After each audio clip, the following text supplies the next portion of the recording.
ഇനി മറ്റു വാർത്തകളിലേക്ക് പോയാൽ ഇടുക്കിയിൽ ബസ് മറിഞ്ഞ അപകടമുണ്ടായി. തൊടുപുഴയ്ക്ക് സമീപം നെല്ലാപ്പാറയ്ക്കും കുറിഞ്ഞിക്കും ഇടയിലാണ് അപകടമുണ്ടായത്. ആന്ധ്രാപ്രദേശ് സ്വദേശികൾ സഞ്ചരിച്ച ബസ്സാണ് അപകടത്തിൽപ്പെട്ടത്.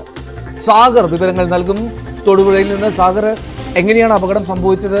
ഈ പരിക്കുകൾ ഗുരുതരമാണോ? എന്തോ ഇത് തൊടുപുഴ പാല റോഡിൽ നെല്ലാപ്പാറയ്ക്ക് സമീപം കുറിഞ്ഞി എന്ന് പറയുന്ന സ്ഥലത്താണ് ഇപ്പോൾ ഈ അപകടം ഇന്ന് രാവിലെയോടെ ഉണ്ടായത്.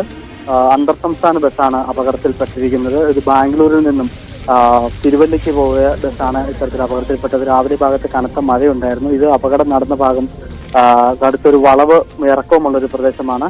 ഈ പ്രദേശത്ത് വളവ് തിരിഞ്ഞു വന്ന ബസ് തെന്നി മറിയുകയായിരുന്നു എന്നാണ് ദൃക്സാക്ഷികൾ നമ്മോട് പറഞ്ഞത്. എന്തായാലും വാഹനത്തിലുള്ളവരെല്ലാം തന്നെ നാട്ടുകാരും പോലീസും ഫയർഫോഴ്സും അടക്കമുള്ളവർ ചേർന്ന് തൊടുപുഴയിലെ വിവിധ സ്വകാര്യ ആശുപത്രികളിൽ പ്രവേശിപ്പിച്ചു. ആകെ 25ഓളം യാത്രക്കാർ ഉണ്ടായിരുന്നതായാണ് നമുക്ക് ഇപ്പോൾ ലഭിക്കുന്ന വിവരം. ഇതിൽ 2 പേരുടെ നില ഗുരുതരമാണെന്നാണ് പോലീസും ആശുപത്രി അധികൃതരും പറയുന്നത്. എന്തായാലും ഇത്തരത്തിൽ രാവിലെ അപകടം നടക്കാനൊരു കാരണം എന്ന് പറയുന്നത് കനത്ത മഴയും ഈ റോഡിലുള്ള തെന്നലുമാണ് ഇത്തരത്തിൽ അപകടം നടക്കാനുള്ള പ്രാഥമികമായി ഇവിടുന്ന് പോലീസ് നൽകുന്ന വിവരം. ഈ മേഖല ഒരു അപകടം മിക്കപ്പോഴും നടക്കുന്ന ഒരു മേഖല തന്നെയാണെന്നാണ് പറയുന്നത്. എന്തായാലും ഫയർഫോഴ്സും പോലീസും മോട്ടോർ വാഹന വകുപ്പ് അധികൃതരടക്കമുള്ളവർ സ്ഥലത്തെത്തിയിട്ടുണ്ട്. ഇതിൽ പ്രധാന കാരണം ഈ ബസിന്റെ 2 ടയറുകൾ നമുക്ക് ദൃശ്യങ്ങളിൽ കാണാവുന്നത് പോലെ തന്നെ തേഞ്ഞു തീർന്ന് അതിന്റെ കമ്പി പുറത്തേക്ക് വന്ന നിലയിലാണ് ഈ അന്തർ സംസ്ഥാന ബസിന്റെ.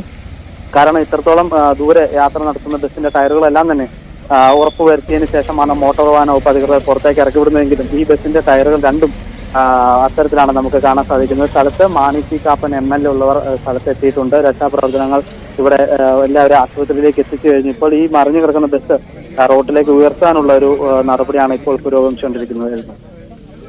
ശരി, തൊടുപുഴയ്ക്ക് സമീപമാണ് ഇത്തരത്തിൽ അപകടമുണ്ടായത്. അപകടം സംഭവിച്ച ബസിന്റെ ടയറുകളിലൊക്കെ ആശങ്കപ്പെടുത്തുന്ന സാഹചര്യമാണ് എന്നും സാഗർ റിപ്പോർട്ട് ചെയ്തു.